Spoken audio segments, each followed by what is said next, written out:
എല്ലാ പ്രിയപ്പെട്ട വിദ്യാർത്ഥികൾക്കും ഓൺലൈൻ ക്ലാസ്സിൻ്റെ ഒരു റിവിഷൻ സെഷനിലേക്ക് സ്വാഗതം. ഈ വീഡിയോ ചെയ്യാനുള്ള പ്രധാന കാരണം നിങ്ങളിൽ പലരും ആവശ്യപ്പെട്ടതുകൊണ്ടാണ്. യൂണിവേഴ്സിറ്റി വിറ്റ്സ് എന്ന് പറയുന്നൊരു ഭാഗം, അതുപോലെ തന്നെ ക്യൂൺ എലിസബത്തിൻ്റെ ഒരു ഭാഗം, അതൊക്കെ സാർ ഒന്നും കൂടി എടുക്കണം എന്നൊരാവശ്യം മുന്നോട്ട് വെച്ചതുകൊണ്ടാണ് നമ്മളത് വീണ്ടും എടുക്കുന്നത്. അപ്പോൾ ഇത് നിങ്ങൾക്ക് വളരെ ഉപകാരപ്രദമാകുമെന്ന് ഞാൻ വിശ്വസിക്കുകയാണ്. കാരണം നമുക്കിത് ആവശ്യമുള്ള കാര്യമാണ്. കാരണം യൂണിവേഴ്സിറ്റി വിറ്റ്സൊക്കെ ചിലപ്പോൾ 5 മാർക്കിനൊരു ചോദ്യം വരും. ഈ വിറ്റ്സ് എന്ന് വെച്ചുള്ള വാക്കിൻ്റെ അർത്ഥം ബുദ്ധിപരമായി ചിന്തിക്കുന്ന ഇൻ്റലക്ച്വൽസ് എന്ന് വിളിക്കപ്പെടുന്ന ഒരു ഗ്രൂപ്പിനെയാണ് വിറ്റ്സ് എന്ന് വിളിക്കുന്നത്. അപ്പോൾ അന്നത്തെ കാലഘട്ടത്തിൽ, എലിസബത്തിൻ്റെ കാലഘട്ടത്തിൽ യൂണിവേഴ്സിറ്റിയിൽ പ്രഗത്ഭരായിരുന്ന ചില പ്രധാന വ്യക്തിത്വങ്ങളെയാണ് പരിചയപ്പെടാനായിട്ട് പോകുന്നത്. യൂണിവേഴ്സിറ്റിയിലെ പ്രഗത്ഭരെന്ന് പറഞ്ഞാൽ അവർ യൂണിവേഴ്സിറ്റി വിദ്യാഭ്യാസം നേടിയെന്നല്ല അതിനർത്ഥം. ആ യൂണിവേഴ്സിറ്റിയുമായിട്ട് ബന്ധപ്പെട്ട, അല്ലെങ്കിൽ ആ ഇംഗ്ലണ്ട് എന്ന് പറയുന്ന ഒരു കമ്മ്യൂണിറ്റിയിൽ വളരെ പ്രഗത്ഭരായ, വളരെ പേരെടുത്ത കുറച്ച് ആൾക്കാരെയാണ് പരിചയപ്പെടാൻ പോകുന്നത്. അതിൽ ഒരു പ്രധാനപ്പെട്ട വ്യക്തി എന്ന് പറയുന്നത് നമുക്കെല്ലാവർക്കും സുപരിചിതനായിട്ടുള്ള പ്ലേ റൈറ്ററും അതുപോലെ തന്നെ കഥ, കവിത, സോണറ്റ് ഒക്കെ എഴുതിയിട്ടുള്ള ഷേക്സ്പിയറാണ്. മറ്റൊരു പ്രധാനപ്പെട്ട വ്യക്തി എന്ന് പറയുന്നത് ക്രിസ്റ്റഫർ മർലോയാണ്. ക്രിസ്റ്റഫർ മർലോയുടെ കുറിച്ച് നിങ്ങൾ കേട്ടിട്ടുണ്ടായിരിക്കും. അദ്ദേഹത്തിൻ്റെ 1-2 കൃതികൾ നിങ്ങൾക്ക് പരിചയമുണ്ടായിരിക്കും. കൂടുതൽ നമ്മൾ ഒരിക്കൽ കൂടി ഇവിടെ പരിചയപ്പെടുകയാണ്. പിന്നെയുള്ളത് ജോൺ ലിലിയാണ്. അദ്ദേഹത്തെക്കുറിച്ചും എൻ്റെ അറിവ് ശരിയാണെങ്കിൽ നിങ്ങൾ കേട്ടിട്ടുണ്ടായിരിക്കും. കാരണം ഇംഗ്ലീഷ് ലിറ്ററേച്ചറിന് വളരെ വലിയ കോൺട്രിബ്യൂഷൻ കൊടുത്ത 3 മഹാരഥന്മാരെ കുറിച്ചിട്ടാണ് ഞാൻ പറഞ്ഞത്. ഞാനിന്ന് എടുക്കാൻ പോകുന്ന റിവിഷൻ ഭാഗം എന്ന് പറയുന്നത്, അല്ലെങ്കിൽ ഞാൻ റിവൈസ് ചെയ്യാൻ ഉദ്ദേശിക്കുന്ന പോർഷൻ എന്ന് പറയുന്നത് queen Elizabeth and Anglican settlement എന്ന് തുടങ്ങുന്നൊരു ഭാഗമാണ്. എങ്ങനെയാണ് ക്യൂൺ എലിസബത്ത് ഇംഗ്ലണ്ടിൻ്റെ അധികാരത്തിലേക്ക് വന്നതെന്നും ഇംഗ്ലണ്ടിൻ്റെ അധികാരത്തിലേക്ക് വരുമ്പോൾ ഉണ്ടായിരുന്ന പ്രധാനപ്പെട്ട വ്യക്തിത്വങ്ങൾ, അതിലൂടെ വന്ന മാറ്റങ്ങൾ, അതിന് ഉദാഹരണമായിട്ടാണ് ഞാനിപ്പോൾ ഈ പറഞ്ഞ 3 പേരെ പരിചയപ്പെടുന്നത്. അതിനുശേഷം വില്യം ഷേക്സ്പിയറിന് ശേഷം നമ്മൾ പോകാനായിട്ട് പോകുന്നത് ഡെവലപ്മെൻറ്റ് ഓഫ് സയൻസ് എന്ന് പറയുന്ന, അല്ലെങ്കിൽ ഐസക് ന്യൂട്ടൺ അന്നത്തെ കാലത്തെ സയൻസിന് എന്ത് കോൺട്രിബ്യൂട്ട് ചെയ്തു എന്നുള്ളത് വലിയൊരു ചോദ്യമാണ്. കാരണം സയൻസ് അത്രമേൽ ഇമ്പോർട്ടൻസ് നേടാത്തൊരു കാലഘട്ടത്തിൽ, റിലീജിയന് മാത്രം പ്രാധാന്യം കിട്ടിയിരുന്ന ഒരു കാലഘട്ടത്തിൽ സയൻസിനും പലതും കണ്ടെത്താനുണ്ട് എന്നുള്ള തിരിച്ചറിവ് ലോകത്തിന് കൊടുത്തത് ഐസക് ന്യൂട്ടനെ പോലെയുള്ള പലരുടെയും കണ്ടെത്തലുകൾ, അതുപോലെ തന്നെ അവർ സമൂഹത്തിന് നൽകിയ, സയൻസിന് നൽകിയ വലിയ കോൺട്രിബ്യൂഷനാണ്. പിന്നെയുള്ളത് ഗ്രോത്ത് ഓഫ് റോയൽ അബ്സല്യൂട്ടിസം, അതുപോലെ തന്നെ അബ്സല്യൂട്ട് ഇൻ ഇംഗ്ലണ്ട്, അല്ലെങ്കിൽ അബ്സല്യൂട്ടിസം ഇൻ ഇംഗ്ലണ്ട് എന്ന് പറയുന്ന പോർഷനാണ് നമ്മൾ പിന്നത്തെ ക്ലാസ്സിൽ ചർച്ച ചെയ്യാൻ പോകുന്നത്. ഇത് രണ്ടുമാണ് തൽക്കാലത്തേക്ക് നമ്മൾ റിവിഷൻ്റെ ഭാഗമായിട്ട് വീണ്ടും എടുത്തു തരാനായിട്ട് ആഗ്രഹിക്കുന്നത്. പിന്നീടുള്ള ഭാഗങ്ങളൊക്കെ നമ്മൾ വളരെ ക്ലിയറായിട്ട് എടുത്തു പോയിട്ടുള്ളതാണ്. നിങ്ങൾക്ക് ഡൗട്ടൊന്നും ഇല്ലാതെ തന്നെ നമ്മൾ ക്ലിയർ ചെയ്ത് പോയിട്ടുള്ളതാണ്. ഈ ഭാഗം ആവശ്യപ്പെട്ടതുകൊണ്ട് വീണ്ടും ഒരു ക്ലാരിറ്റി വരുത്തുന്നു എന്ന് മാത്രം. അതിന് മുൻപേ എലിസബത്തിയൻ പീരീഡിനെ കുറിച്ചുള്ള കാര്യങ്ങൾ നമ്മൾ നമ്മുടെ ഇതായിട്ട്, നിങ്ങളുടെ ക്ലാസ്സുകളായിട്ട്, സെമിനാറുകളായിട്ട് ഓൾറെഡി നമ്മൾ എടുത്തു കഴിഞ്ഞിട്ടുള്ളതാണ്. ഇതും അങ്ങനെ എടുത്തു കഴിഞ്ഞതാണ്. പക്ഷേ നിങ്ങൾ ആവശ്യപ്പെട്ടതുകൊണ്ട് വീണ്ടും ഒരു വട്ടം കൂടി അതിനുവേണ്ടി ശ്രമിക്കുന്നു, അല്ലെങ്കിൽ അതിനുവേണ്ടി നമ്മൾ സമയം കണ്ടെത്തുന്നു എന്ന് മാത്രം. Queen Elizabeth and Anglican settlement. Mary was succeeded by her half sister Elizabeth in 1559 to 1603. ഇത് ഭരണകാലഘട്ടം മാത്രമാണ്. She came to the throne at the age of 25. 25 വയസ്സിൽ അധികാരത്തിലേക്ക് വന്നു. ആലോചിച്ച് നോക്കുക, 25 വയസ്സാകുമ്പോഴേക്കും ബ്രിട്ടൻ പോലൊരു രാജ്യത്തിൻ്റെ പരമാധികാരിയായിട്ടുള്ള പദവിയിലേക്ക് കടന്നു വരിക. ഇപ്പം നമ്മളൊക്കെ 18, 19, 20 വയസ്സുകളുടെ ഒരു പ്രായത്തിൽ നിൽക്കുന്ന സമയമാണ്. നിങ്ങളെക്കാളൊരു 5 വയസ്സ് കൂടുതലുള്ള, 6 വയസ്സ് കൂടുതലുള്ള ഒരാൾ ഒരു രാജ്യത്തെ ഭരിക്കാനായിട്ട് കടന്നു വരിക. അതും സ്ത്രീകൾക്ക് അത്രമേൽ പ്രാധാന്യം കിട്ടാതിരിക്കുന്ന ഒരു കാലഘട്ടത്തിൽ ഒരു സ്ത്രീ ഒരു രാജ്യത്തിൻ്റെ പരമാധികാരിയായി കടന്നു വന്ന് സുപ്രധാനമായിട്ടുള്ള മാറ്റങ്ങൾക്ക് തുടക്കം കുറിക്കുന്നു. അതാണ് ഇമ്പോർട്ടൻ്റ് എന്ന് പറയുന്നത്. The first task of Queen was to decide an religious settlement.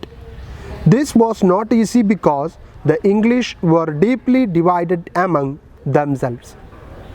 Queen Elizabeth അധികാരത്തിലേക്ക് കടന്നു വരുമ്പം ഏതൊരു ആളും അധികാരം ഏറ്റെടുക്കുമ്പോൾ ഒരു രാജ്യത്തിൻ്റെ ഭരണ സംവിധാനത്തിലേക്ക് കടന്നു വരുമ്പോൾ മുൻപിൽ ചില വെല്ലുവിളികളുണ്ടാവും. ഇപ്പോൾ ഉദാഹരണത്തിന് കേരള സർക്കാരിൻ്റെ മുൻപിൽ ഇപ്പോൾ വലിയൊരു വെല്ലുവിളിയുണ്ട്. കൊറോണയെ എങ്ങനെ പിടിച്ചു നിർത്തണം? ഇത് വല്ലാത്തൊരു ഉത്തരം കിട്ടാത്ത ചോദ്യമായിട്ട് മാറിയിരിക്കുകയാണ്. നമുക്ക് തന്നെ അറിയാം, 6000, 6500, 7000 വളരെ ഫാസ്റ്റായിട്ടുള്ളൊരു ഇമ്പ്രൂവ്മെൻ്റാണ്. 6200 കേൾക്കുന്നു, പിറ്റേ ദിവസം കേൾക്കുന്നത് 7000 എന്നാണ്. സോറി, അതിൻ്റെ തൊട്ടടുത്ത ദിവസം നിങ്ങൾ കേൾക്കുന്ന സംഖ്യ എന്ന് പറയുന്നത് 7500 മുകളിലാണ്. ഇങ്ങനെ കൂടിക്കൂടി മനോരമ വളരെ റീസെൻ്റായിട്ടൊരു കണക്കെടുത്തിരുന്നു. അതിനകത്ത് മനോരമ വളരെ വ്യക്തമായിട്ട് പറഞ്ഞു, 13 ദിവസം കൊണ്ട് അല്ലെങ്കിൽ 14 ദിവസം കൊണ്ട് 1,00,000 രോഗികൾ കേരളത്തിൽ. 1,00,000. ഒന്ന് ആലോചിച്ച് നോക്കിയേ, എത്ര ഭീകരമായിട്ടുള്ള അവസ്ഥയാണെന്ന് ആലോചിച്ചാൽ മതി. നമ്മൾ 4, 5, 6 രോഗികളെ വെച്ച് ഒരു ദിവസം കണ്ടിരുന്ന, അല്ലെങ്കിൽ അതിൽ നിന്ന് കൂടി പിന്നീടൊരു 100ലേക്കും 150ലേക്കും രോഗികളുടെ എണ്ണം എത്തിയിരുന്നൊരു സമയം. ഇന്നതല്ല അവസ്ഥ. 1000, 2000 3000, 4000. ഇതിപ്പോൾ 7000 പോയി നിൽക്കുകയാണ്. വളരെ വലിയൊരു ഇതാണ്. ഇങ്ങനെ ഓരോ മിനിസ്ട്രിയുടെ മുൻപിലും ഓരോ അധികാരികളുടെ മുൻപിലും ചില പർട്ടിക്കുലറായിട്ടുള്ള പ്രശ്നങ്ങൾ, പ്രതിസന്ധികൾ ഉണ്ടായിരിക്കും. ക്യൂൺ എലിസബത്തിൻ്റെ മുൻപിലേക്ക് വന്ന ഏറ്റവും വലിയ പ്രതിസന്ധി ഘട്ടം എന്ന് പറയുന്നത് ഒരു റിലീജിയസ് സെറ്റിൽമെൻറ്റ് വേണം എന്നുള്ളതാണ്. മതം ഏകീകരിക്കണം. കാരണം ഇവിടെ റോമൻ കാത്തലിക്സ് ഉണ്ട്, അതുപോലെ തന്നെ പ്രൊട്ടസ്റ്റൻ്റ് ഉണ്ട്, അതുപോലെ തന്നെ സ്കോട്ടിഷ് ടച്ചുള്ള പ്രെസ്ബിറ്റേറിയൻസ് ഉണ്ട്. ഈ പറയുന്ന പ്രൊട്ടസ്റ്റൻസിൻ്റെ തന്നെ എക്സ്ട്രീം വിഭാഗമായിട്ടുള്ള പ്യൂരിറ്റൻസ് ഉണ്ട്. അപ്പോൾ ഇവരൊക്കെ ഒരുമിച്ച് ചേർത്ത് ഒരു സിംഗിൾ റിലീജിയൻ എന്നുള്ള ഫീലിങ്ങിലേക്ക് കൊണ്ടുവരാനായിട്ട് പറ്റണം. എല്ലാം ക്രിസ്ത്യാനിറ്റി തന്നെയാണ്. അപ്പോൾ ഇവിടുത്തെ പ്രതിസന്ധി അവർക്കിടയിൽ തന്നെ പല പല വിഭാഗങ്ങളായിട്ട് അവർ തന്നെ വിഭജിച്ചിട്ടിട്ടുണ്ട്. പിന്നെ എങ്ങനെയാണ് ഒരു റിലീജിയസ് സെറ്റിൽമെൻറ്റ് നടപ്പിലാക്കാൻ പറ്റുക? അതാണ് ഏറ്റവും വലിയ പ്രതിസന്ധി. At the very outset of her reign, Elizabeth appointed William Cecil as her secretary. He was the finest administrator since Thomas Cromwell. The trusted service of Cecil helped the Queen to an amicable settlement of the religious issues. അപ്പോൾ ഈ ഒരു religious situation അല്ലെങ്കിൽ ഇവിടെയുള്ള നിലനിൽക്കുന്ന പ്രതിസന്ധിയെ മറികടക്കാൻ ഒരു secretary appoint ചെയ്യാനായിട്ട് ക്യൂൺ എലിസബത്ത് തീരുമാനിക്കുകയാണ്. അങ്ങനെ അദ്ദേഹം കണ്ടെത്തിയ അദ്ദേഹത്തിൻ്റെ സെക്രട്ടറിയാണ് വില്യം സെസിൽ. വില്യം സെസിലിൻ്റെ ഏറ്റവും വലിയ പ്രത്യേകത എന്ന് പറയുന്നത് വളരെ എഫിഷ്യൻ്റ് ആയിട്ടുള്ള ഒരു ഓഫീസറായിരുന്നു. എങ്ങനെ പ്രശ്നങ്ങളെ മറികടക്കാം എന്ന് കൃത്യമായിട്ട് അറിയാവുന്ന വ്യക്തി. അതുകൊണ്ട് തന്നെ വില്യം സെസിൽ എന്ത് ചെയ്തു? വേണ്ട മാർഗനിർദ്ദേശങ്ങൾ കൊടുത്ത് ക്യൂണിൻ്റെ ഒപ്പം നിൽക്കാനായിട്ട് തയ്യാറായി. Though religion divided the Englishmen, national pride united them. This was the foundation upon which Elizabeth shaped the church settlement. She wanted to build a stable, peaceful nation with a strong government, free from influence of foreign powers in matter of the church and state. Queen എലിസബത്തിൻ്റെ വലിയൊരു സ്വപ്നം religious settlement വേണം. മതങ്ങൾക്കിടയിൽ നിലനിൽക്കുന്ന അല്ലെങ്കിൽ മതവിഭാഗങ്ങൾക്കിടയിൽ നിലനിൽക്കുന്ന ഈ വിഭാഗീയത ഇല്ലാതാക്കി എല്ലാത്തിനെയും ഒന്നാക്കണം. രാജ്യത്ത് ശക്തമായിട്ടുള്ളൊരു ഗവൺമെൻറ്റിന് തുടക്കം കുറിക്കണം. കാരണം ഇവിടെയുള്ള ഗവൺമെൻറ് പലരുടെയും ഇൻഫ്ലുവൻസിന് കീഴിലാണ് നിൽക്കുന്നത്. ഒരു ഉദാഹരണം പറഞ്ഞാൽ, രാജാവിനെ കൃത്യമായിട്ട് ഇൻഫ്ലുവൻസ് ചെയ്യാൻ കഴിയുന്ന നോബിൾ ഗ്രൂപ്പ് കൂടിയുണ്ട്. ചർച്ചുണ്ട്, ചർച്ചിലെ അധികാരികളുണ്ട്, ബിഷപ്പ്, അതുപോലെ തന്നെ വികാറ്, ഇങ്ങനെയുള്ള, അതുപോലെ കർദിനാൾ, ഇങ്ങനെയുള്ള പോസ്റ്റിലിരിക്കുന്ന ആൾക്കാർക്കൊക്കെ കൃത്യമായിട്ടുള്ള ഇൻഫ്ലുവൻസ് രാജ്യത്ത് ഉണ്ടാക്കാൻ പറ്റുകയാണ്. അപ്പോൾ ക്വീൻ എലിസബത്തിൻ്റെ ഏറ്റവും വലിയ ആഗ്രഹം എന്ന് പറയുന്നത് എന്ത് തന്നെ വന്നാലും രാജ്യത്ത് പരിപൂർണമായിട്ടും ശക്തമായിട്ടുള്ളൊരു ഗവൺമെൻറ്, ആരെയും പേടിക്കാതെ സ്വന്തം നിലയിൽ പ്രവർത്തിക്കുന്ന ഒരു ഗവൺമെൻറ് ഉണ്ടാക്കണം എന്നുള്ളതാണ് ആഗ്രഹം. To realize this vision, it was necessary to reach a new religious settlement that was as inclusive as possible.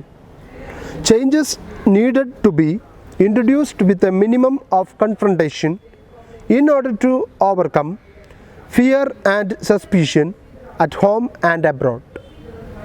അപ്പോൾ ഇവിടുത്തെ ഏറ്റവും വലിയ ലക്ഷ്യം എന്ന് പറയുന്നതിലേക്ക് എത്തിച്ചേരണമെങ്കിൽ ഏറ്റവും പ്രധാനമായിട്ട് വേണ്ടൊരു കാര്യമാണ് റിലീജിയസിൽ സെറ്റിൽമെൻറ്റ് കൊണ്ടുവരാനായിട്ട് പറ്റണം. റിലീജിയനെ സംബന്ധിച്ച് ആർക്കും ഒരു തർക്കവുമില്ലാത്ത രീതിയിൽ എല്ലാ ഗ്രൂപ്പുകളെയും ഒരുമിച്ച് നിർത്താനായിട്ട് പറ്റണം. അതിനാണ് ആദ്യം ശ്രമിക്കുന്നത്. അങ്ങനെ ചെയ്താൽ തന്നെ രാജ്യത്ത് സമാധാനം നിലനിൽക്കും, ഒപ്പം തന്നെ രാജ്യത്തിൻ്റെ ഡെവലപ്മെൻറ്റിന് വേണ്ടി ശ്രമിക്കാനും പറ്റും. To do this, the Queen had first to restore the royal supremacy and then to establish form of worship of the English Church. The Act of Supremacy and the Act of Uniformity passed in 1559 accomplished this task. The Act of Supremacy defined Queen Elizabeth as supreme governor rather than supreme head in the church. ആദ്യത്തെ നടപടിയാണ് act of supremacy. Act of supremacy പറയുന്നു, pop ഉണ്ടാവും, arch bishop ഉണ്ടാവും. പോപ്പിനെ പ്രൊട്ടസ്റ്റൻ്റുകാർ അംഗീകരിക്കില്ല, അത് വേറെ വശം. എങ്കിലും ഓരോ സ്ഥലത്തും റിലീജിയസ് ആയിട്ടുള്ള ഓരോ ഹെഡുമാരുണ്ടായിരിക്കും. പക്ഷേ ക്വീൻ എലിസബത്ത് പറഞ്ഞു, ആക്ട് ഓഫ് സുപ്രീമസി, റിലീജിയൻ്റെയും രാജ്യത്തിൻ്റെയും ഹെഡ് ഒരാളാണ്, ഞാൻ മാത്രം. ക്വീൻ എലിസബത്ത് മാത്രമാണ് ഇനി മുതൽ നിങ്ങളുടെ റിലീജിയസ് ഹെഡും രാജ്യത്തിൻ്റെ ഹെഡും ഒരേ ആൾ തന്നെയാണ്. സോ നിങ്ങൾ രാജ്യത്തിനെ അംഗീകരിക്കുന്നുണ്ടെങ്കിൽ, രാജ്യത്തിൻ്റെ ദേശീയതയെ അംഗീകരിക്കുന്നുണ്ടെങ്കിൽ, രാജ്യത്തിൻ്റെ സോവറിനിറ്റിയെ അംഗീകരിക്കുന്നുണ്ടെങ്കിൽ നിർബന്ധമായിട്ടും നിങ്ങൾ ക്വീൻ പറയുന്ന മതത്തെയും അംഗീകരിക്കണം, ആ മതവിശ്വാസ രീതിയെയും അംഗീകരിക്കണം. മതം ഞാൻ പറഞ്ഞു എല്ലാതും ക്രിസ്ത്യാനിറ്റി തന്നെയാണ്. പ്രൊട്ടസ്റ്റൻ്റ് എന്ന് വിളിച്ചാലും പ്രെസ്ബിറ്റേറിയൻസ് എന്ന് വിളിച്ചാലും അതുപോലെ തന്നെ ആംഗ്ലിക്കൻ, റോമൻ കാത്തലിക്, എന്ത് പേരിൽ വിളിച്ചാലും മതം ക്രിസ്ത്യാനിറ്റി തന്നെയാണ്. അപ്പോൾ രീതി അല്ലെങ്കിൽ ആ വിഭാഗത്തിനാണ് പ്രത്യേകത എന്ന് പറയുന്നത്. അങ്ങനെ സുപ്രീം ഹെഡ് എന്നുള്ള പേര് മാറ്റി സുപ്രീം ഗവർണർ. ഗവർണറുടെ ഉത്തരവാദിത്വം എന്താ? ഗവേൺ ചെയ്യുക, ഒരു കാര്യത്തിൻ്റെ നടത്തിപ്പിന് വേണ്ട തീരുമാനങ്ങൾ എടുക്കുന്ന ആളാണ് ഗവർണർ. അപ്പോൾ ക്വീൻ എലിസബത്ത് ഇവിടെ രാജ്യത്തിൻ്റെയും മതത്തിൻ്റെയും ഹെഡല്ല, ഗവർണറാണ്. രാജ്യത്തിന് വേണ്ട കാര്യങ്ങൾ ചെയ്യാനും മതത്തിന് വേണ്ട കാര്യങ്ങൾ ചെയ്യാനും നിയോഗിക്കപ്പെട്ട വ്യക്തി. അങ്ങനെയാകുമ്പോൾ ആർക്കും തർക്കമില്ല. This change of little placated those who believed that a woman could not be the head of the church. It required all officials of the church and state to take the oath recognizing the supremacy of Queen. The Act of Uniformity revived the Protestant prayer book of 1552 with certain alterations acceptable to Catholics. അപ്പോൾ supreme head എന്നുള്ള പേര് മാറ്റിയപ്പോൾ തന്നെ ജനങ്ങൾക്ക് പകുതി സമാധാനമായി. കാരണം എല്ലാത്തിൻ്റെയും അധികാരിയല്ല Queen, എല്ലാത്തിനെയും നോക്കി നടത്തുന്ന അനുവദിക്കപ്പെട്ട അധികാരങ്ങളുള്ള ഒരു വ്യക്തി, അതാണ് സുപ്രീം ഗവർണർ. അത് അംഗീകരിക്കാൻ ജനങ്ങളെല്ലാവരും തയ്യാറായി. ഈ സുപ്രീം ഗവർണർക്ക് മുകളിൽ ഒരാളില്ല എന്നേ ഉള്ളൂ. ക്ലിയർ ആണല്ലോ? സുപ്രീം ഗവർണറിന് മുകളിൽ ആരുമില്ല, പക്ഷേ സുപ്രീം ഹെഡല്ല. അപ്പോൾ മതത്തിൻ്റെ തന്നെ അധിപയല്ല ആൾ. അതുകൊണ്ട് ആൾക്കാർ അതിനെ അംഗീകരിക്കാനും അതിൻ്റെ കൂടെ നിൽക്കാനും തയ്യാറായി. രണ്ടാമത് എലിസബത്ത് ചെയ്തൊരു കാര്യം, ഇവരുടെ പ്രയർ ബുക്ക്, പ്രൊട്ടസ്റ്റൻസിൻ്റെ പ്രയർ ബുക്ക് ഒരു കാരണവശാലും കാത്തലിക്സ് അംഗീകരിക്കില്ല. കാരണം അവരുടെ പ്രാർത്ഥനകളും ഇവരുടെ പ്രാർത്ഥനകളും രണ്ടും സെപ്പറേറ്റ് ആണ്. അപ്പോൾ ഇവരുടെ പ്രയർ ബുക്കിൽ 1552 ഇവരുടെ ഇറക്കിയിട്ടുള്ള പ്രയർ ബുക്കിൽ ആവശ്യമായിട്ടുള്ള ചില മാറ്റങ്ങൾ വരുത്തി കാത്തലിക്സിനും കൂടി ചൊല്ലാവുന്ന പ്രാർത്ഥനകളിലേക്ക് ആ ബുക്കിനെ മാറ്റിയെടുത്തു. എന്നിട്ട് റീഇൻട്രൊഡ്യൂസ് ചെയ്തു. ഉണ്ടായിരുന്ന പുസ്തകം തന്നെയാണ്, അതിൽ ചില മാറ്റങ്ങൾ വരുത്തി, ചില പദപ്രയോഗങ്ങൾ, ചില ആരാധനാ രീതികൾ, അതിലൊക്കെ മാറ്റം വരുത്തി കാത്തലിക്സിനും പ്രൊട്ടസ്റ്റൻസിനും ഉപയോഗിക്കാവുന്ന പുസ്തകമാക്കിയിട്ട് റീഇൻട്രൊഡ്യൂസ് ചെയ്തു. 4 years later, the settlement was completed by the publication of 49 articles defining the doctrines of the English Church. അപ്പോൾ ഈ പ്രശ്നത്തിനൊക്കെ ഒരു അൾട്ടിമേറ്റ് പരിഹാരമായിട്ട് 4 വർഷത്തിന് ശേഷം 1556 49 ആർട്ടിക്കിൾസ് എന്ന പേരിൽ പുതിയൊരു പ്രയർ ബുക്ക് തന്നെ രൂപീകരിച്ചു. 49 ആർട്ടിക്കിൾസ്, അതാണ് പ്രയർ ബുക്കിൻ്റെ പേര്. അതിനകത്ത് എല്ലാവരും നിർബന്ധമായിട്ടും ഇംഗ്ലണ്ടിലുള്ള എല്ലാ ക്രിസ്തീയ വിഭാഗങ്ങളും അനുഷ്ഠിക്കേണ്ട ആചാര അനുഷ്ഠാന രീതികളെക്കുറിച്ച് പറഞ്ഞിട്ടുണ്ട്. അപ്പോൾ പിന്നെ വേറെ ഒന്നും ചെയ്യാനില്ല. ആ ഒരു ആർട്ടിക്കിൾ 49 ആർട്ടിക്കിൾസ് എന്ന് പറയുന്ന പുസ്തകം മാത്രമേ ഉപയോഗിക്കാനായിട്ട് പറ്റുള്ളൂ. The new church was neither Protestant nor Catholic. It was an English church for the English people. അപ്പോൾ പുതിയ ചർച്ച അല്ലെങ്കിൽ പുതിയ ആരാധനാ ക്രമവത്സരം ഉപയോഗിക്കുന്ന ഈ ചർച്ച് ആംഗ്ലിക്കൻ ആയിക്കോട്ടെ വിരോധമില്ല, കാത്തലിക് ആയിക്കോട്ടെ വിരോധമില്ല. പക്ഷെ ഒരു കാര്യം നിർബന്ധമാണ്, നിങ്ങൾ ഉപയോഗിക്കേണ്ടത് ഈ പുസ്തകമാണ്. നിങ്ങളവിടെ എന്ത് രീതിയിലുള്ള വിശ്വാസം എന്ന് പറഞ്ഞാലും പുസ്തകം ഇത് ഉപയോഗിക്കാൻ പാടുള്ളൂ. 49 ആർട്ടിക്കിൾസ് എന്ന പുസ്തകം മാത്രമേ ഉപയോഗിക്കാൻ പാടുള്ളൂ. Elizabeth religious policy was a success as it favored a civil war between the Protestant and the Catholics. Her middle path was acceptable to most of the English people. അപ്പോൾ എലിസബത്തിൻ്റെ റിലീജിയസ് പോളിസി എല്ലാവരും സ്വീകരിക്കാൻ തയ്യാറായി. കാരണം പിണങ്ങി നിന്നിരുന്ന 2 മത വിഭാഗങ്ങൾക്കിടയിൽ ഒരു രമ്യത കൊണ്ടുവരാനായിട്ട് സാധിച്ച വ്യക്തിയാണ് ക്യൂൺ എലിസബത്ത്. അവർക്കിടയിൽ ഒരു വർഗീയ കലാപം പൊട്ടിപ്പുറപ്പെടാതെ അതിനെ തടഞ്ഞു നിർത്താൻ ശ്രമിച്ച ആൾ കൂടിയാണ്. ഇനിയാണ് നമ്മൾ പറഞ്ഞ പ്രഗത്ഭരായിട്ടുള്ള 3 വ്യക്തിത്വങ്ങളെ നമ്മൾ പരിചയപ്പെടാൻ പോകുന്നത്. ആദ്യം യൂണിവേഴ്സിറ്റി വിറ്റ്സ് എന്താണെന്ന് പറയാം. University wits were a group of young dramatists who wrote and performed in London towards the end of the 16th century. They transformed the native interlude and chronicle play with their plays of quality and diversity. They are called university wits because they were humorous students of Cambridge or Oxford. ഞാൻ പറഞ്ഞില്ലേ, ബുദ്ധിപരമായിട്ട് humour എന്ന് പറഞ്ഞാൽ വെറും തമാശ, അതും നിലവാരം കുറഞ്ഞ തമാശയല്ല. തമാശ എന്ന് പറയുന്നത് ഒരു വിഷയത്തെ മറ്റുള്ളവരെ വേദനിപ്പിക്കാതെയും ദേഷ്യപ്പെടാതെയും സമൂഹത്തിന് മുൻപിൽ അവതരിപ്പിക്കാനുള്ള കഴിവിനെയാണ് ഹ്യൂമർ എന്ന് പറയുന്നത്. പറഞ്ഞ ആശയം നിങ്ങൾക്ക് മനസ്സിലായി എന്ന് വിചാരിക്കുന്നു. ഇപ്പോൾ ക്യൂൺ എലിസബത്തിൻ്റെ ഭരണം മോശമാണെന്ന് വിചാരിക്കും. അപ്പോൾ എനിക്കത് തുറന്നു പറയണം. തുറന്നു പറഞ്ഞാൽ എൻ്റെ തല കാണില്ല. കാരണം രാജ്ഞിക്ക് അനിഷ്ടം ഉണ്ടാക്കിയാൽ എൻ്റെ തല വെട്ടും. It's quite natural. പക്ഷേ എനിക്കത് പറയാതിരിക്കാൻ പറ്റുന്നില്ല. കാരണം ജനങ്ങൾ മുഴുവൻ ദുരിതം അനുഭവിക്കുകയാണ്. ആർക്കും അത് തുറന്നു പറയാൻ പറ്റുന്നില്ല. അപ്പം ഞാനൊരു നാടകം എഴുതുവാണ്. ആ നാടകത്തിലൂടെ, ആ നാടകം അഭിനയിക്കുന്നതിലൂടെ ഞാൻ അവിടെ ക്യൂൺ എലിസബത്ത് എന്നുള്ള പേരിന് പകരം വേറെ ഏതെങ്കിലും ഒരു പേര് വയ്ക്കും. എന്നിട്ട് ഞാൻ നാടകത്തിലെ കേന്ദ്ര കഥാപാത്രം ക്യൂൺ എലിസബത്തിനെ ആക്കും. ക്യൂൺ എലിസബത്ത് ചെയ്യുന്നതിന് സാമ്യതയുള്ള കാര്യങ്ങൾ നാടകത്തിൽ ഞാൻ വരുത്തും. എന്നിട്ട് നാടകത്തിൻ്റെ എൻഡിൽ ചിലപ്പോൾ രാജ്ഞിയെ എല്ലാവരും കൂടി തല്ലിക്കൊല്ലുന്നിടത്ത് ചിലപ്പോൾ എൻ്റെ നാടകം അവസാനിക്കും. ഈ നാടകം കാണുന്ന എലിസബത്തിന് മനസ്സിലാവും ഇതെനിക്കിട്ട് വെച്ചിട്ടുള്ളതാണ്. എൻ്റെ ഭരണം ഇങ്ങനെ തുടർന്നാൽ ജനങ്ങൾ ഇങ്ങനെ പ്രതിഷേധിക്കുമെന്ന് പറയാൻ വേണ്ടിയിട്ടാണ് ഈ നാടകം ചെയ്തിട്ടുള്ളതെന്ന് മനസ്സിലാവും.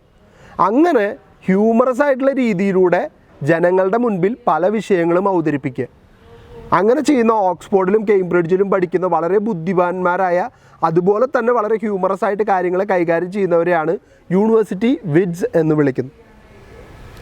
All of them were more or less acquainted with each other and the most of them led irregular and uncertain life. The university wits included Christopher Marlowe, Robert Greene, Thomas Nash, as well as Thomas Lodge, George Peele, John Lilly. Thomas Kidd, though not university trained, was another dramatist among the university wits. They prepared the ground for William Shakespeare. അപ്പോൾ ഇവരൊക്കെ കൂടിയിട്ടാണ് William Shakespeare എന്ന് പറയുന്ന വളരെ പ്രശസ്തനായിട്ടുള്ള തിരക്കഥാകൃത്തിന് അല്ലെങ്കിൽ ഒരു നാടക റൈറ്റർക്കുള്ള ഒരു വേദി ഒരുക്കി കൊടുത്തു. ഇനി അയാളുടെ ഒരു കാലഘട്ടം തന്നെ ഉണ്ടാവാനായിട്ടുള്ള കാരണം ഇവരുടെയൊക്കെ ഒരു തുടക്കമാണ്. The plays of the university wits have certain common characteristics. They had fondness of introducing heroic themes in their dramas. They often took it from the lives of great figures. അതാണ് ഞാൻ പറഞ്ഞത്. അവരൊക്കെ വളരെ കൃത്യമായിട്ട് അവരുടെ കൺമുൻപിൽ കാണുന്ന ജീവിതത്തെ എങ്ങനെ തിരശീലയിലേക്ക് കൊണ്ടുവരാം അല്ലെങ്കിൽ എങ്ങനെ സ്ക്രീനിലേക്ക് പകർത്താം എന്നുള്ളതിനെക്കുറിച്ച് ആലോചിക്കുന്ന വ്യക്തികളാണ്. Their dramas usually had variety, splendid description and violent incidents. Their chief aim was to achieve strong and sounding lines. They improved the language and structure of drama. Their plays became more complex, coherent, poetic, witty and overall well written. This was a period of flowering and creativity in drama and the stages. അപ്പോൾ ലാംഗ്വേജിൽ മാറ്റം കൊണ്ടുവരാൻ കഴിഞ്ഞു, അതുപോലെ തന്നെ ഒരു കാവ്യാത്മകമായിട്ടുള്ള ശൈലി കൊണ്ടുവരാൻ പറ്റി. ഒപ്പം വളരെ കൃത്യമായിട്ട് വളരെ ശാന്തസുന്ദരമായിട്ട് കേട്ടുകൊണ്ടിരിക്കാൻ കഴിയുന്ന രീതിയിൽ അല്ലെങ്കിൽ കണ്ടനുഭവിക്കാൻ കഴിയുന്ന രീതിയിലേക്ക് നാടകങ്ങളെ ക്രിയേറ്റ് ചെയ്യാനായിട്ട് ആ കാലഘട്ടത്തിലെ റൈറ്റേഴ്സിന് കഴിഞ്ഞു എന്നുള്ളതാണ് അവരുടെ ഏറ്റവും വലിയ പ്രത്യേകതയും പെക്യുലിയാരിറ്റിയുമായിട്ട് കണക്കാക്കുക. യൂണിവേഴ്സിറ്റി വിറ്റ്സിൽ ഏറ്റവും പ്രധാനപ്പെട്ട വ്യക്തിയാണ് ക്രിസ്റ്റഫർ മെർലോ. ക്രിസ്റ്റഫർ മെർലോയുടെ കോൺട്രിബ്യൂഷൻ എന്താണെന്നും ക്രിസ്റ്റഫർ മെർലോ സമൂഹത്തിന് വേണ്ടി എന്ത് ചെയ്തു എന്നുള്ളതുമാണ് നമ്മളിനി കാണാനായിട്ട് പോകുന്നത്. Christopher Marlowe was an English playwright, poet and translator of the Elizabethan era. Marlowe was the foremost Elizabethan tragedian of his day. His literary career lasted less than 6 years and his life only 29 years. He was murdered in a drunken brawl. His achievements were diverse and splendid. He is noted especially for his establishment of dramatic blank verse. He greatly influenced William Shakespeare, who was born in the same year as Marlowe and who rose to become the prominent Elizabethan playwright after Marlowe's mysterious early death. Christopher Merlo English literature കണ്ട ഏറ്റവും മികച്ച play റൈറ്റേഴ്സിലൊരാൾ. ഒരു പക്ഷേ ഒരു 20 കൊല്ലം അദ്ദേഹത്തെ കൂടുതലായിട്ട് ജീവിക്കാൻ കിട്ടിയിരുന്നെങ്കിൽ he will be the best play writer. Unfortunately അത് ഉണ്ടായില്ല. അദ്ദേഹത്തിൻ്റെ കരിയർ അദ്ദേഹം മൂലം തന്നെ അവസാനിക്കാനായിട്ട് കാരണമായി, അല്ലെങ്കിൽ ഒരു എന്താ പറയുക, അദ്ദേഹം അകാലത്തിൽ കൊല്ലപ്പെടാനായിട്ട് കാരണമായി. വളരെ വലിയ ഒരു ഡ്രാമാറ്റിക് കരിയർ ഉണ്ടായിരുന്ന വ്യക്തി വെറും 6 വർഷം മാത്രം ഇംഗ്ലീഷ് ലിറ്ററേച്ചറിൽ അറിയപ്പെട്ടുള്ളൂ. 23-ാമത്തെ വയസ്സിൽ ലിറ്റററി കരിയറിലേക്ക് കടന്നു വരികയും 29-ാമത്തെ വയസ്സിൽ കൊല്ലപ്പെടുകയും ചെയ്ത വ്യക്തി. പക്ഷേ ക്രിസ്റ്റഫർ മെർലോ ആ സമയത്ത് മരിച്ചതുകൊണ്ടാണ് ഒരു പക്ഷേ ഷേക്സ്പിയർ എന്ന് പറയുന്ന നാടകകൃത്ത് ഇന്ന് ഈ ലോകം അറിയപ്പെടുന്ന വ്യക്തിയായത്. ഇല്ലെങ്കിൽ ഒരാളാലും അറിയപ്പെടാതെ ഷേക്സ്പിയർ ഒതുങ്ങിപ്പോയേനെ. മർലോൻ്റെ നിഴലിൽ പോലും നിൽക്കാൻ പറ്റാതെ അദ്ദേഹത്തെ മറികടന്നുകൊണ്ട് ക്രിസ്റ്റഫർ മെർലോ ലോകത്ത് ശ്രദ്ധിക്കപ്പെട്ടത്. പക്ഷെ അതൊന്നും എന്തുകൊണ്ടോ സംഭവിച്ചില്ല. എലിസബത്തിൻ പീരീഡിൽ ഏറ്റവും മികച്ച പ്ലേ റൈറ്ററായിട്ട് വന്ന വ്യക്തിയായിരുന്നു. കൊട്ടാരത്തിൽ അദ്ദേഹത്തിന് സ്ഥിരമായിട്ടുള്ളൊരു സ്ഥാനം ഉണ്ടായിരുന്നു. പക്ഷേ ക്രിസ്റ്റഫർ മെർലോൻ്റെ മരണത്തിന് ശേഷമാണ് ഷേക്സ്പിയർ കൊട്ടാരത്തിലേക്ക് കടന്നു വരുന്നതും പോയിറ്റ് ലറേറ്റ് ആയിട്ട് അപ്പോയിൻ്റ് ആവുന്നു. Marlowe moved to After attaining his master's degree, Merlo moved to London to took up writing full time. Merlo's plays are known for the use of blank verse and their overreaching characters. അദ്ദേഹം ഓരോ ക്യാരക്ടേഴ്സിനെ തിരഞ്ഞെടുക്കുന്നു. അദ്ദേഹം എഴുതാനായിട്ട് തിരഞ്ഞെടുത്ത രീതിയാണ് blank verse. Blank verse രീതി എന്താണെന്ന് നിങ്ങൾ ഇംഗ്ലീഷ് ലിറ്ററേച്ചറിൻ്റെ ഭാഗമായിട്ട് പഠിച്ചിട്ടുണ്ടായിരിക്കും. അപ്പോൾ അത്തരത്തിൽ അദ്ദേഹം എഴുതുകയും അദ്ദേഹത്തിൻ്റെ ക്യാരക്ടേഴ്സിൻ്റെ ഒരു കഴിവ് എന്ന് പറയുന്നത്, അല്ല കാസ്റ്റിംഗ് ആണ് ഇമ്പോർട്ടൻ്റ് എന്ന് പറയുന്നത്. ഓരോന്നിനെയും കണ്ടെത്തുകയാണ് ആൾ, ജീവിതത്തിൽ നിന്ന് തന്നെ ഫൈൻഡ് ഔട്ട് ചെയ്തെടുക്കുകയാണ്. അപ്പോൾ ആ ക്യാരക്ടേഴ്സിൻ്റെ ശക്തി എന്ന് പറയുന്നത് ഒരു 2-3 മടങ്ങ് കൂടുതലായിരിക്കും. അതാണ് അദ്ദേഹത്തിൻ്റെ ഏറ്റവും വലിയ peculiarity.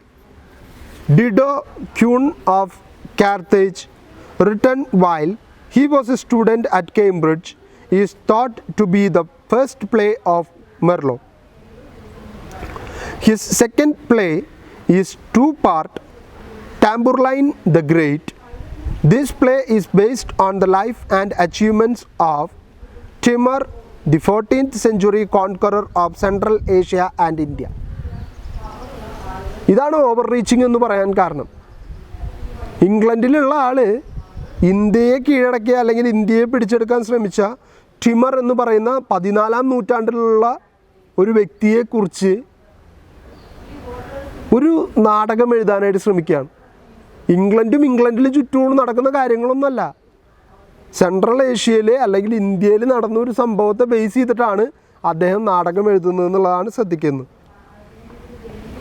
This is considered to be the beginning of the mature phase of the Elizabethan theatre. The tragical history of Dr. Festus, Edward II, the Massacre at Paris, and the Jew of Malta are the important plays of Merlo. The Jew of Malta is the story of the richest man of all islands of Malta. His wealth is seized by the government and he fights the government to regain it until his death. വളരെ ഒരു ട്രാജിക്കായിട്ടുള്ളൊരു tragedy എന്ന് പറയുമ്പോൾ തന്നെ പൊതുവേ കുട്ടികൾക്ക് ഉണ്ടാകുന്ന ഒരു തെറ്റിദ്ധാരണയുണ്ട്. Tragedy എന്ന് വെച്ചാൽ ദുരന്തമല്ലേ? ദുരന്തമൊന്നുമില്ല. It has not an happy end, ഇത്രേ ഉള്ളൂ. അങ്ങനെ മനസ്സിലാക്കിയാൽ മതി. അപ്പോൾ ഇതെന്ത് ട്രാജഡി എന്ന് വിളിക്കുന്നു? അതിന് മാത്രമുള്ള ദുരന്തമൊന്നും ഈ കഥയിൽ സംഭവിച്ചിട്ടില്ല. പക്ഷേ കഥ അവസാനിക്കുന്നത് സന്തോഷത്തിലല്ലെങ്കിൽ നായകൻ്റെ ദുഃഖത്തിന് അത് കാരണമാവുന്നുണ്ടെങ്കിൽ it is called as tragedy. അതാണ് വ്യത്യാസം. ക്ലിയർ ആണല്ലോ? ട്രാജഡി എന്ന് പറഞ്ഞാൽ എന്താണെന്ന് നിങ്ങൾക്ക് മനസ്സിലാവാൻ വേണ്ടി പറഞ്ഞാൽ. സോ ഇവിടെ പറയുന്നത് മാൾട്ട എന്ന് പറയുന്ന ഐലൻഡിലെ ഏറ്റവും റിച്ചസ്റ്റ് ആയിട്ടുള്ള മനുഷ്യൻ, അയാളുടെ പൈസ മുഴുവൻ ഗവൺമെൻറ് സ്വീസ് ചെയ്യുന്നു. അതായത് എന്തെങ്കിലും കാരണം കൊണ്ട് അദ്ദേഹത്തിൻ്റെ അതിക്രമങ്ങളോ അല്ലെങ്കിൽ അദ്ദേഹത്തിൻ്റെ തെറ്റായിട്ടുള്ള നടപടികളോ കണ്ടിട്ട് ഗവൺമെൻറ് പിടിച്ചെടുക്കുന്നു. അത് മുഴുവൻ തിരിച്ചു കിട്ടാൻ വേണ്ടി അയാൾ നടത്തുന്ന നിയമയുദ്ധമാണ്, അയാളുടെ മരണം വരെയുള്ള അയാളുടെ പോരാട്ടമാണ് ഈ പറയുന്ന ദ ജ്യൂ ഓഫ് മാൾട്ട എന്ന പുസ്തകത്തിൽ അദ്ദേഹം എഴുതിയിട്ടുള്ളത്. The play swirls with religious conflict, intrigue and revenge and is considered to have been a major influence of Shakespeare's The Merchant of Venice. Shakespeare എഴുതിയ മെർച്ചൻ്റ് ഓഫ് വെനീസ് എന്ന കഥ നിങ്ങൾ കേട്ടിട്ടുണ്ടെങ്കിലും ഉണ്ടായിരിക്കും. ആ കഥയിലെ ഒരു ഇൻഫ്ലുവൻസ് ചെലുത്താൻ, ഒരു പ്രതിഫലനമുണ്ടാക്കാൻ കഴിഞ്ഞ കൃതിയാണ് ജ്യൂ ഓഫ് മാൾട്ട എന്ന പുസ്തകം. മർലോ എഴുതിയ പുസ്തകം വായിച്ചിട്ടാണ് ഷേക്സ്പിയറിന് ദ മെർച്ചൻ്റ് ഓഫ് വെനീസ് എന്ന പുസ്തകത്തിൽ ആവശ്യമായിട്ടുള്ള മാറ്റങ്ങൾ കൊണ്ടുവരാൻ കഴിഞ്ഞു. The title character Barabbas is seen As the main inspiration for Shakespeare's Shylock character in Merchant, the play is also considered the first successful black comedy or tragic comedy. Black comedy അല്ലെങ്കിൽ tragic comedy എന്ന് വെച്ചാൽ ഞാൻ പറഞ്ഞു comedy ഉണ്ടായിരിക്കും. Comedy എന്ന് പറഞ്ഞാൽ ഒരു ദുരന്തം അല്ലെങ്കിൽ ഒരു ദുഃഖപൂർണമായ സംഭവം ഉണ്ടാവും. പക്ഷേ എൻഡിങ്ങിൽ അല്പം ഹാപ്പിനെസ് കൊടുക്കാൻ ശ്രമിച്ചിട്ടുണ്ടെങ്കിൽ അത്തരം കൃതികളെയാണ് ട്രാജിക് കോമഡി എന്ന് വിളിക്കുന്നത്. കോമഡി എന്ന് പറഞ്ഞാൽ തമാശയല്ല, ഹാപ്പിനെസ് ഉണ്ട് എന്ന് പറയുന്നതിന് വേണ്ടിയിട്ടാണ് കോമഡി എന്ന് പറയുന്നത്. അപ്പോൾ അത്തരത്തിലൊരു ട്രാജിക് കോമഡി ഉണ്ടാക്കാനും ഷൈലോക്ക് എന്നൊരു ക്യാരക്ടറിനെ മെർച്ചൻ്റ് ഓഫ് വെനീസ് എന്ന പുസ്തകത്തിലേക്ക് ഇൻക്ലൂഡ് ചെയ്യാനും ഷേക്സ്പിയറിന് പ്രചോദനമായിട്ടുള്ള പുസ്തകമാണ് ജ്യൂ ഓഫ് മാൾട്ട എന്ന് പറയുന്ന ക്രിസ്റ്റഫർ മെർലോ എഴുതിയ പുസ്തകം. The play is also considered the first successful black comedy and tragic comedy. The historical play Edward II is the a play about the disposition of England's King Edward II by his barons and the Queen. Edward II is a tragedy featuring a weak and flawed monarch, and it paved the way for Shakespeare's more nature histories such as Richard II, Henry IV and Henry V. The Masquerade at Paris is a short and lurid work that portrays of event of the Saint Bartholomew's Day Masquerade of 1572, in which French royalty and Catholic noble instigated the murder and execution of thousands of Protestant Huguenots. അപ്പോൾ സാധാരണക്കാരായിട്ടുള്ള കുറേ പ്രൊട്ടസ്റ്റൻസിനെ കൊന്നൊടുക്കിയ സംഭവമാണ് മെസ്ക്വയർ of Paris എന്ന പേരിൽ അറിയപ്പെടുന്നത്. ഈ കഥ ഒരു നാടകമാക്കാനും അതുപോലെ തന്നെ എഡ്വേർഡ് II എന്ന പുസ്തകം അദ്ദേഹം എഴുതിയതിൻ്റെ ഏറ്റവും പ്രധാനപ്പെട്ട കാരണം ആയിട്ട് പറയുന്നത് എഡ്വേർഡ് II അദ്ദേഹത്തിൻ്റെ പ്രഭുക്കന്മാരാലും അദ്ദേഹത്തിൻ്റെ ഭാര്യയാലും സ്ഥാനഭ്രഷ്ടനാക്കപ്പെട്ട സംഭവത്തെ അടിസ്ഥാനപ്പെടുത്തിക്കൊണ്ട് എഴുതിയ ട്രാജഡിയാണ്. ഈ ഒരു പുസ്തകം സെയിലായതിൻ്റെ ഭാഗമായിട്ടാണ് അദ്ദേഹം പിന്നീട് അത്തരത്തിലുള്ള ട്രാജിക് കോമഡീസ് എഴുതാനായിട്ട് Richard II, Henry IV, Henry V ഒക്കെ എഴുതാനായിട്ട് ആൾക്ക് പ്രചോദനമായി മാറിയത്. ഒപ്പം തന്നെ ഇവിടെ പറയുന്നു നടന്നൊരു സംഭവത്തെ അദ്ദേഹം കൃത്യമായിട്ട് ദൃശ്യവൽക്കരിച്ച നാടകമാണ് അല്ലെങ്കിൽ അദ്ദേഹത്തിൻ്റെ റൈറ്റപ്പാണ് മാസ്ക്വയർ അറ്റ് പാരീസ് എന്ന് പറയുന്നത്. Merlot's most famous play is Dr. Faustus. It is acknowledged as the first dramatized version of the Faust legend, in which a man sells his soul to the devil in exchange for knowledge and power. ഇങ്ങനെയൊക്കെ ചിന്തിക്കാൻ പറ്റുമെന്ന് പോലും നമുക്ക് പറയാൻ പറ്റില്ല. നിങ്ങൾ ആലോചിച്ച് നോക്കൂ, ഒരു ഡോക്ടറായിട്ടുള്ളൊരു വ്യക്തി അല്ലെങ്കിൽ അത്രയും ഫേമസ് ആയിട്ടുള്ളൊരു മനുഷ്യൻ വിജ്ഞാനത്തിനും അധികാരത്തിനും വേണ്ടി സ്വന്തം ആത്മാവിനെ വിൽക്കാൻ തയ്യാറാവുക. ആത്മാവ് എന്ന് പറയുന്ന ചിന്ത അല്ലെങ്കിൽ കോൺസെപ്റ്റ് എല്ലാ മതവിശ്വാസങ്ങളുടെയും ഒരു ഭാഗം തന്നെയാണ്. ഈ ആത്മാവ് ഉള്ളത് കൊണ്ടാണ് നമ്മളൊക്കെ ജീവിക്കുന്നതെന്നാണ് പലപ്പോഴും പറയുന്നത്. ആത്മാവിനെ ആരെങ്കിലും കണ്ടിട്ടുണ്ടോ? എവിടെയെങ്കിലും കാണാൻ പറ്റുമോ? ശരീരത്തിൻ്റെ ഏത് ഭാഗത്തിരിക്കുന്നു? No idea. മനസ്സ് എന്ന് പറയുന്നൊരു സാധനമുണ്ടോ? മനസ്സില്ല. പക്ഷെ നമ്മളുടെ എപ്പോഴും സംസാര രീതിയിൽ വരുന്നതാണ്. അയാൾക്കൊരിതുണ്ട്, മനസ്സുള്ള മനുഷ്യനാണെങ്കിൽ നിനക്ക് മനസ്സുണ്ടെങ്കിൽ ചെയ്താൽ മതി, ചെയ്യണ്ട, മനസ്സില്ലേ. ശരിയല്ലേ? നമ്മളിത് ഇപ്പോഴും കേൾക്കുന്ന കാര്യമാണ്. പൊതുവെ വീടുകളിലൊക്കെ അമ്മമാരൊക്കെ കുട്ടികളോട് പറയുന്നതാണ്, മനസ്സുണ്ടെങ്കിൽ ഒന്ന് പോയിരുന്നു പഠിക്കുക. അങ്ങനെ പറഞ്ഞാൽ നിങ്ങൾ പഠിക്കണ്ട കേട്ടോ. നമുക്ക് ആർക്കും മനസ്സില്ല, പിന്നെ എന്തിനാ പിന്നെ പഠിക്കുന്നത്? മനസ്സെവിടെ ഇരിക്കുന്നത്? ഞാൻ കണ്ടിട്ടില്ല, ഞാൻ പഠിച്ചിട്ടുമില്ല. അതൊരു തോട്ട് മാത്രമാണ്. നമ്മുടെ ഹൃദയത്തിനെയാണ് നമ്മൾ മനസ്സ് എന്നുള്ള ഒരു കോൺസെപ്റ്റിലേക്ക് കൊണ്ടുവരാനായിട്ട് ശ്രമിക്കുന്നത്. അപ്പോൾ ഇവിടെ പറയാണ്, ഒരാൾ അയാളുടെ ആത്മാവിനെ തന്നെ വിൽക്കാൻ തയ്യാറാവാണ്. ചെകുത്താനാട്ടോ കൊടുക്കുന്നത്, അതായത് നരകത്തിലേക്ക് പോകാൻ തയ്യാറാണ്. പകരം എനിക്കിവിടെ ജീവിക്കുമ്പോൾ അറിവും അധികാരവും, ഒരു മനുഷ്യനല്ലാണ്ടാക്കുന്ന രണ്ട് കാര്യങ്ങൾ. നമ്മുടെ ആത്മാവിനെ നഷ്ടപ്പെടുത്തിയിട്ട് നമ്മളിതൊക്കെ നേടിയിട്ട് എന്താ കാര്യമുള്ളത്? അത് പറയാനാണ് മെർലോ ശ്രമിക്കുന്നത്.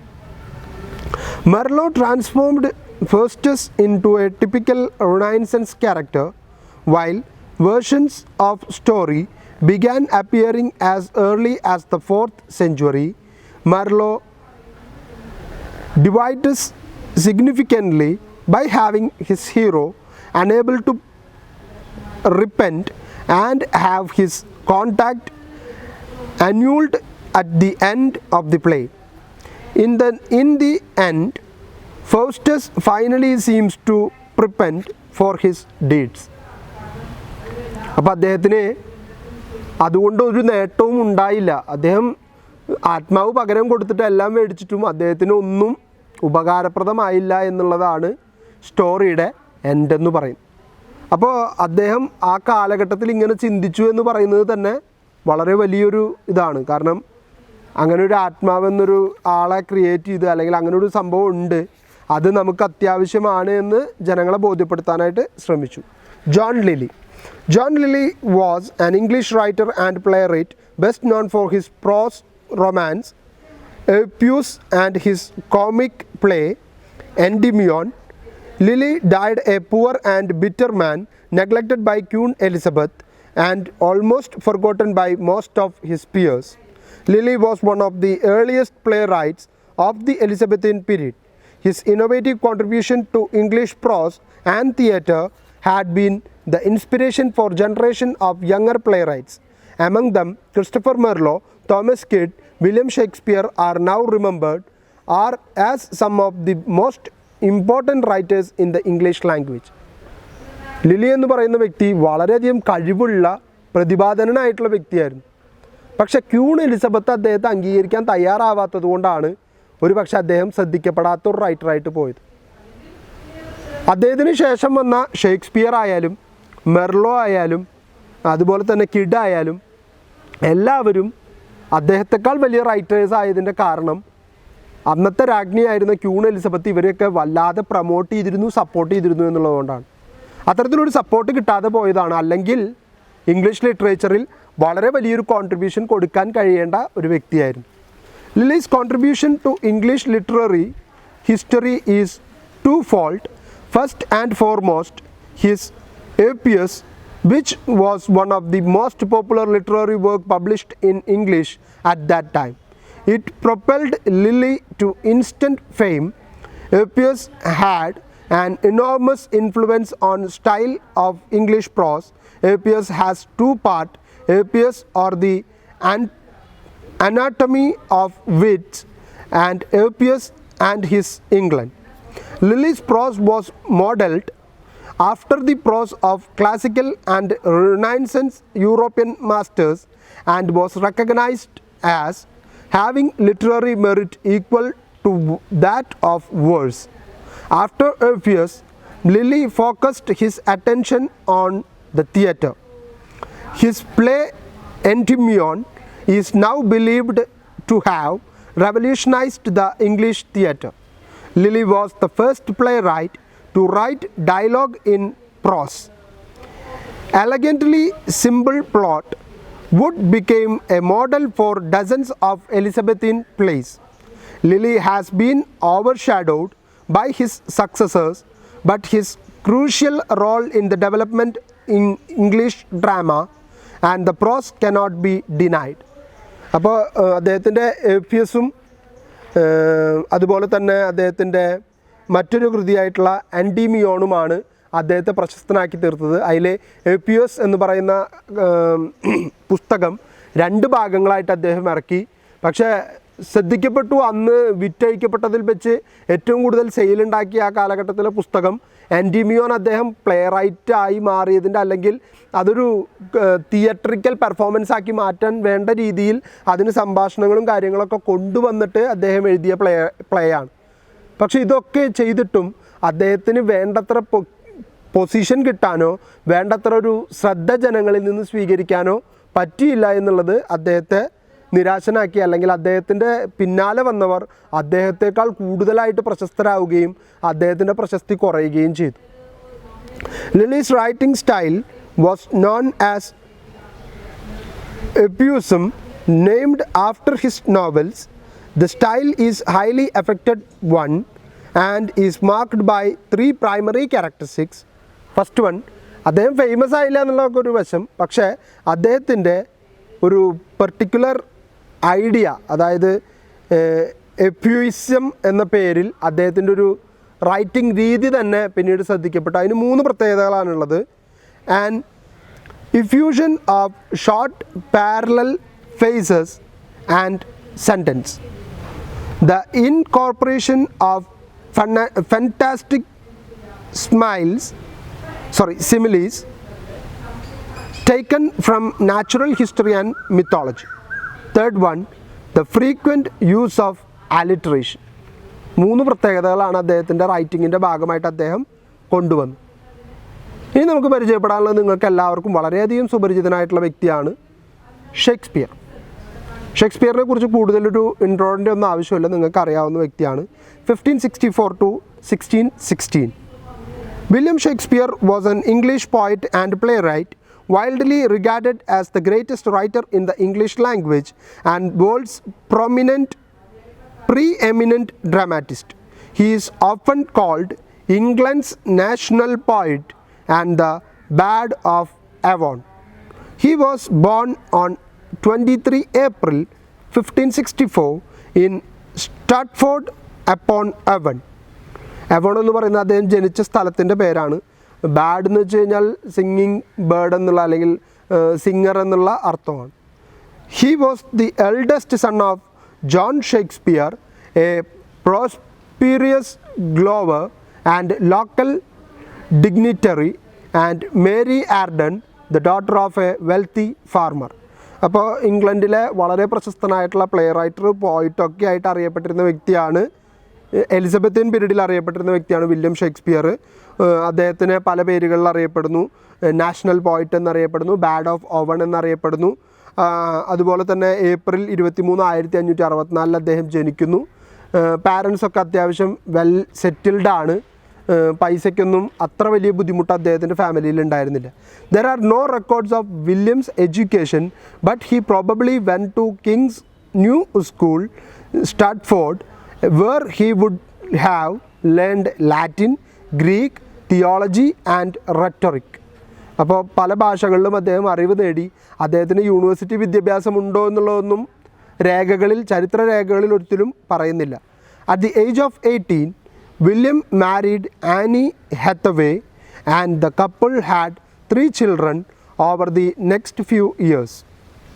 Shakespeare's works include 38 plays, 2 narrative poems, 154 sonnets and a variety of other poems. അപ്പോൾ സോണറ്റ് എന്താണെന്നും സോണറ്റ് എങ്ങനെയാണെന്നും വില്യം ഷേക്സ്പിയറിൻ്റെ ഒരു സോണറ്റും നിങ്ങൾ പഠിക്കാനായിട്ട് പോകുന്നുണ്ട്. ഐ തിങ്ക് നിങ്ങൾ പഠിച്ചു കഴിഞ്ഞു എന്ന് തോന്നുന്നു. ഫസ്റ്റ് സെമ്മിലോ സെക്കൻഡ് സെമ്മിലോ മറ്റോ പഠിച്ചു കഴിഞ്ഞു എന്ന് തോന്നുന്നു. അപ്പോൾ സോണറ്റ് എന്താണെന്ന് നിങ്ങൾക്കറിയാം, നറേറ്റീവ് പോയം എന്താണെന്നറിയാം, പ്ലേ എന്ന് പിന്നെ അറിയാമല്ലോ, നാടകങ്ങളെയാണ്. 38ഓളം നാടകങ്ങളും 154 സോണറ്റും 2 നറേറ്റീവ് പോയവും അദ്ദേഹം എഴുതി. Shakespeare was also an actor and creator of the Globe Theatre. Globe theatre മറക്കരുത്, അദ്ദേഹത്തിൻ്റെ സ്വന്തം നാടക കമ്പനിയുടെ പേരാണ് ഗ്ലോബ് തിയേറ്റർ. അദ്ദേഹം അതിൽ നാടകം അഭിനയിക്കുകയും ചെയ്തിരുന്നു. അതിൻ്റെ ഫൗണ്ടർ അദ്ദേഹമായിരുന്നു, അതിൻ്റെ തുടക്കക്കാരൻ അദ്ദേഹമായിരുന്നു. എല്ലാ തരത്തിലും അദ്ദേഹത്തിന് വളരെ ഇമ്പോർട്ടൻ്റ് ഉണ്ട്. A theatre, historical theatre and company that is visited by hundreds and thousands of tourist every year. No original manuscripts of Shakespeare's play are known to exist today. It is actually thanks to a group of actors from Shakespeare's company that we have about half of the plays at all. They collected them for publication after Shakespeare died, preserving the plays. അപ്പോൾ Shakespeare എഴുതിയ രേഖകളൊന്നും ഇന്ന് available അല്ല. പക്ഷേ അദ്ദേഹത്തിൻ്റെ കമ്പനിയിൽ work ചെയ്തിരുന്ന, അദ്ദേഹത്തിനോടൊപ്പം നാടകം കളിച്ചിരുന്ന ആൾക്കാർ അദ്ദേഹം മരിച്ചു കഴിഞ്ഞപ്പോൾ ഇത് കലാരംഗത്ത് നൽകുന്ന മാറ്റം വലുതാണെന്ന് തിരിച്ചറിഞ്ഞ് അതൊക്കെ സൂക്ഷിച്ചു വെക്കുന്നതിൻ്റെ ഭാഗമായിട്ട്, അല്ലെങ്കിൽ വരുന്ന തലമുറയ്ക്ക് പകർന്നു കൊടുക്കാൻ വേണ്ടി സൂക്ഷിച്ചു വെച്ചിട്ടുണ്ടായിരുന്നു. Shakespeare wrote at least 37 plays and collaborated on several others. The primary aim of Shakespeare while writing plays was to please his spectators. At first, he wrote plays for his company, Chamberlain's Men. അദ്ദേഹത്തിന് globe തിയേറ്ററിൻ്റെ ഭാഗമായിട്ടൊരു company ഉണ്ടായിരുന്നു. ആ കമ്പനിയുടെ പേരാണ് ചേംബർലൈൻസ് men. ആ സംഘടനയാണ് അല്ലെങ്കിൽ ആ കമ്പനിയാണ് ഗ്ലോബ് തിയേറ്ററിൽ എന്നും പ്രസൻറ്റേഷൻസ് നടത്തിയിരുന്നത്. അദ്ദേഹത്തിൻ്റെ 37ഓളം നാടകങ്ങളിൽ അദ്ദേഹം ശ്രമിച്ചിരുന്നത് അദ്ദേഹത്തിൻ്റെ സ്പെക്ടേറ്റേഴ്സ്, അതായത് പ്രേക്ഷകർക്ക് വളരെ താല്പര്യം തോന്നുന്ന രീതിയിലുള്ള കൃതികളാണ്, പ്ലേകളാണ് അദ്ദേഹം എഴുതാനായിട്ട് താല്പര്യം കാണിച്ചത്. Shakespeare's play can broadly be divided into tragedies, comedies and histories.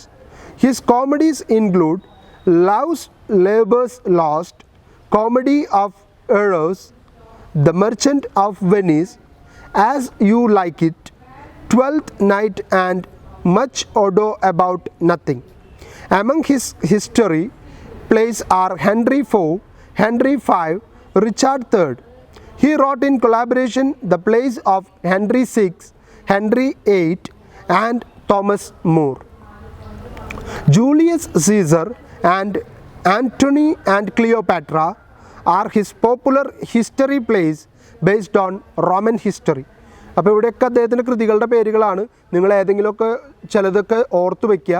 പ്രത്യേകിച്ച് ഈ as you like it, merchant of Venice, 12th night, അതുപോലെ തന്നെ ലവ്സ് ലേബേഴ്സ് ലോസ്റ്റ്, പിന്നെ Henry VI, Henry V, Henry VIII, ഇങ്ങനെയുള്ള കൃതികളൊക്കെ ഓർത്തു വയ്ക്കാനായിട്ട് പ്രത്യേകം ശ്രദ്ധിക്കുക.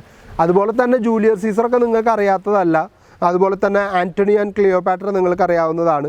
The famous among his tragedies are Hamlet, കേട്ടിട്ടുള്ള കൃതിയായിരിക്കും.